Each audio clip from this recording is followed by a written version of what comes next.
Hello children. तो क्या आप भी मैटर इन आवर सराउंडिंग के चैप्टर को बार बार पढ़ते हैं लेकिन क्लियर नहीं हो पाता? आज ही इस वीडियो में हम एनसीईआरटी की हर लाइन को आसानी से इंग्लिश में समझेंगे, ठीक है? और देखिए, एग्जाम्पल से भी समझेंगे और एनिमेशन के साथ भी समझेंगे ताकि ये टॉपिक आप कभी भूल ही ना पाओ। Everything in this universe is made up of material which scientists have named matter. That means कि इस ब्रह्मांड में जो भी चीजें हैं, वो चाहे पानी हो, हवा हो, या बुक हो, या आप हो, या मैं हूं, कोई भी चीज हो, सब कुछ मैटर है। अगर मैटर की सिंपल डेफिनेशन को समझें तो देखिए, anything that has mass and occupy space is called matter. जो भी हमारे आसपास चीजें हैं वो सब मैटर तो कहलाती हैं, लेकिन मैटर हम किसको कहते हैं? जो भी स्पेस ऑक्यूपाई करती है या फिर उसके अंदर मास होता है, वो सब क्या है? हमारे मैटर ही कहलाते हैं। जैसे कि मैं हूं, अगर मैं अपनी बात करूं तो मेरे अंदर मास है, या दैट मीन्स कि अगर मैं 60 kg की हूं तो 60 kg मास है मेरा, और मैं कुछ ना कुछ स्पेस भी ऑक्यूपाई करूंगी, तो इसलिए मैं क्या हूं? एक मैटर हूं। आप भी क्या हो? एक मैटर हो, क्योंकि आपका भी कोई ना कोई मास है और आप कुछ ना कुछ स्पेस भी ऑक्यूपाई करते हो। सिमिलरली अगर हम बुक की बात करते हैं तो बुक भी क्या है? इसके अंदर भी कुछ ना कुछ मास होगा और ये स्पेस भी ऑक्यूपाई करेगी। कोई भी, जैसे छोटी सी कील भी ले लोगे ना आप, तो वो भी क्या है? एक मैटर ही है, क्योंकि इसका भी कुछ ना कुछ मास होता है और ये कुछ ना कुछ स्पेस ऑक्यूपाई जरूर करती है। तो अगर हम एक लाइन में इसको बोलें कि has mass plus occupied space is equal to matter. तो चलिए हम चैप्टर को अब लाइन बाय लाइन स्टार्ट करते हैं और आज समझते हैं कि इसमें इस चैप्टर में क्या समझाया गया है। तो हमारा ये चैप्टर है first, matter in our surrounding. क्या बोल रहा है इसमें? As we look at our surrounding we see a large variety of things. हम अपने चारों तरफ बहुत सारी चीजों को देखते हैं विद डिफरेंट शेप, जो शेप में डिफरेंट होती हैं, साइज में डिफरेंट होती है, एंड उनका टेक्सचर भी डिफरेंट होता है। टेक्सचर का मतलब यहाँ पर यह है कि अगर हम उसको टच करते हैं तो हर एक का टेक्सचर अलग अलग होगा। अगर हम किसी कांच को टच करेंगे तो कांच कैसा लगेगा? हमें स्मूथ लगेगा। अगर हम किसी रफ सरफेस को टच करेंगे तो वो हमें रफ दिखाई देगा। दैट मीन्स कि टेक्सचर भी क्या होगा? सबका अलग अलग होता है, ठीक है? Everything in this universe is made up of material which scientist have named matter. तो जो भी चीजें इस यूनिवर्स के अंदर आपको देखने को मिल रही हैं वो सब क्या है? मैटर है, जो साइंटिस्ट ने इनका नाम मैटर रख दिया, ठीक है? द एयर वी ब्रीथ, जो सांस लेने के लिए हम एयर लेते हैं। द फूड वी ईट, खाना जो हम खाते हैं। Stones, cloud, stars, plants and animals, even a small drop of water और ए पार्टिकल ऑफ सैंड। यहाँ पर हम बात कर रहे हैं क्लाउड की, या स्टोन की, स्टार्स की, प्लांट्स की, एनिमल्स की। ये सब क्या है? मैटर ही हैं। अगर हम एक वाटर के छोटी सी बूंद की भी बात करते हैं ना, तो वो भी क्या है? एक मैटर है। रेत के एक छोटे से पार्टिकल की भी बात करते हैं हम, तो वो भी एक मैटर है। We can also see as we look around that all the things mention occupy space and has mass. इसका मतलब है कि जो भी इस यूनिवर्स के अंदर कोई भी चीज हमें अगर दिखाई दे रही है और वो स्पेस ऑक्यूपाई कर रही है और उसके अंदर मास भी है, तो वो हमारा क्या होता है? मैटर ही होता है, ठीक है? In other words they have both mass and volume. तो इसको हम दूसरे शब्दों में भी बोल सकते हैं कि जिसके अंदर मास होता है और जिसके अंदर वॉल्यूम होता है। वॉल्यूम से मतलब आप क्या समझोगे?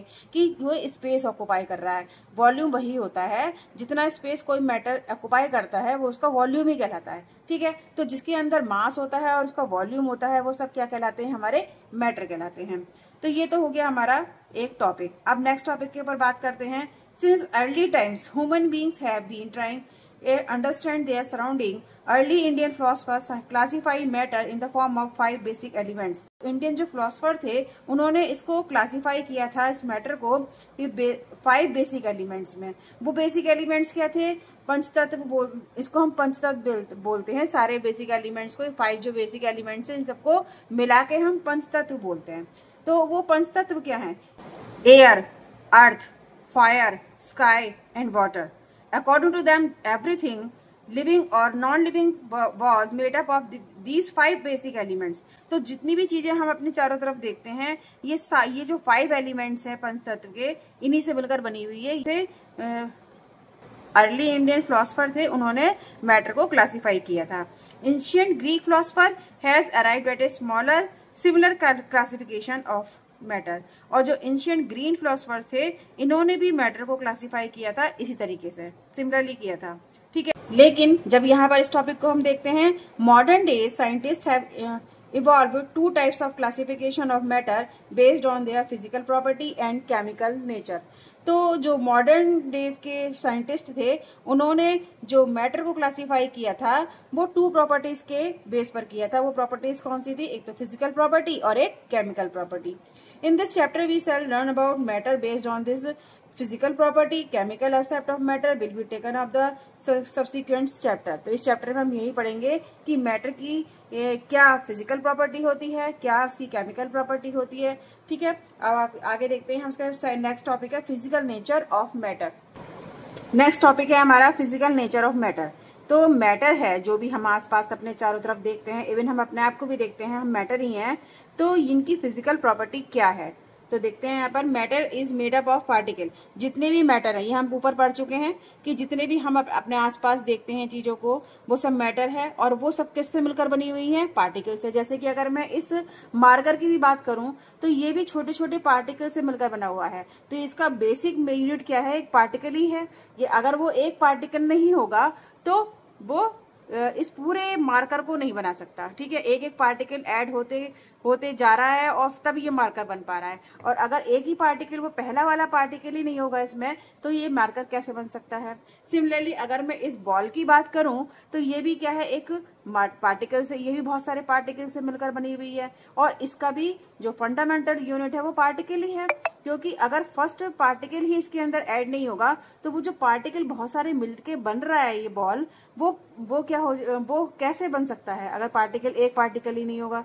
तो बहुत सारे पार्टिकल मिलकर जब बहुत एक मैटर बनाते हैं तो उसको हम क्या बोलते हैं? इसकी फिजिकल प्रॉपर्टी। ठीक है, तो इसका मतलब हमने यहाँ क्या सीखा? हमने यहाँ पर सीखा कि जो भी हमारे आसपास मैटर है वो सब क्या है? पार्टिकल से मिलकर बने हुए हैं। अगर वो पार्टिकल से मिलकर नहीं बने हुए होते तो वो मैटर ही नहीं होता, वो यूनिवर्स में होता ही नहीं।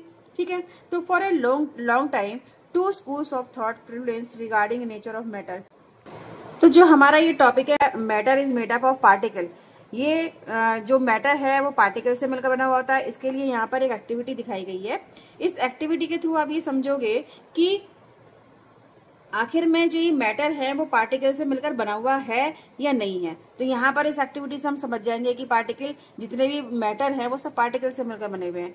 तो जब आप इस एक्टिविटी को करोगे तो आपके माइंड, तो जब आप इस एक्टिविटी को स्टार्ट करोगे तो आपको क्या करना होगा?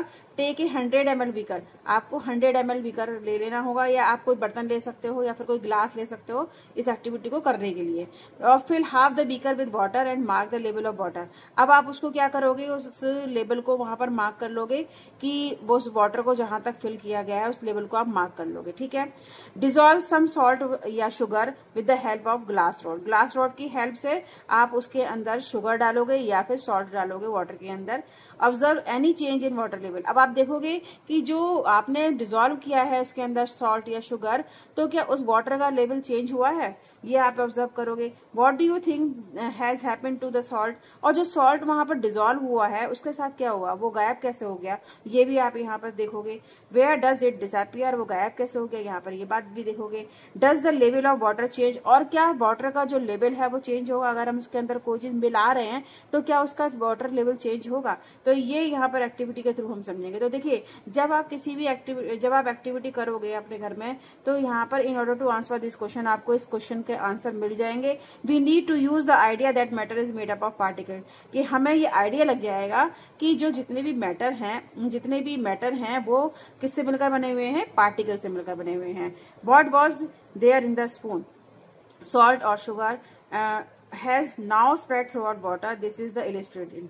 तो आप देखिए यहाँ पर एक्टिविटी दिखाई गई है। यहाँ पर इस एक्टिविटी में है कि एक आपने ग्लास ले लिया है, उसके अंदर आपने डिजोल्व किया है, वाटर का ग्लास ले लिया है और उसके अंदर आपने शुगर ऐड कर दी है या फिर सॉल्ट भी ऐड कर सकते हैं।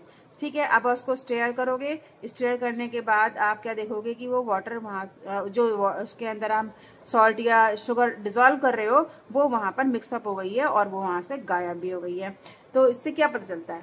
तो देखिए, इस एक्टिविटी को हम करके देखते हैं। हमारे पास ये वाटर है जो कि हमारा ग्लास फिल है इससे, और हमने इसके अंदर डाली है 1 टेबल स्पून ऑफ शुगर। यहाँ पर हमने इसको डाल दिया और इसको हमने स्टेयर करा। तो आप कुछ देर के लिए आप इसको स्टेयर करोगे तो देखोगे कि वो यहाँ पर गायब हो चुका है और ये धीरे धीरे मिक्सअप हो गया है इस वाटर के अंदर। तो आपने ये देखा कि जब ये मिक्सअप हो गया है तो ये जो वाटर के इसके शुगर के पार्टिकल्स हैं वो आखिर गायब कहाँ हो गए, कहाँ चले गए वो पार्टिकल्स इस वाटर के अंदर। ठीक है, मिक्सअप हो गया तो कहाँ चले गए वो। तो देखिए ये जो वाटर है इसके अंदर आप जानते हो जो लिक्विड होता है वो उसके बीच में कुछ स्पेस होता है, ये आप सब जानते हो। जबकि सॉलिड में हर पार्टिकल के बीच में ज़्यादा स्पेस नहीं होता है, जबकि लिक्विड के बीच में छोटे छोटे स्पेस होता है, बहुत कम स्पेस होता है लेकिन होता है। तो वो उसी स्पेस में जाकर ये जो शुगर के पार्टिकल्स हैं वो मिक्सअप हो जाते हैं और यहाँ पर हमारा जो वाटर का लेवल है वो एज इट इज़ बना रहता है।